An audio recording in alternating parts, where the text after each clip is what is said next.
حدیث مبارک کې راځي نبی اسلام فرمایي کوم انسان چې درې پیری دا وایي یا ارحم الراحمین وی دا الله د طرف نه فرشته راشي او دې انسان ته وایي چې ارحم الراحمین تستا طرف ته متوجه شو ستا غږ واورېدو اوس دعا غواړه الله ته خپل حاجت پیش کا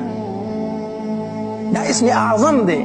نو چې کله در باندې مصیبت راځي مشکل راځي تکلیف راځي بس دا دعا غواړه درې پیری یا ارحم الراحمین یا ارحم الراحمین یا ارحم الراحمین او وروسته چې دې په زړه کې څه حاجت دی الله ته مخې ته کېده حدیث مبارک دی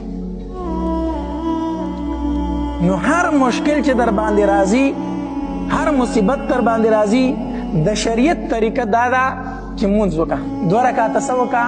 مونځ وکړه الله ته متوجه شه او د مانځه نه وروسته دعا وغواړه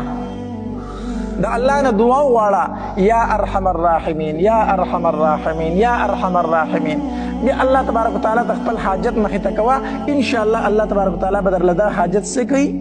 پوره کوي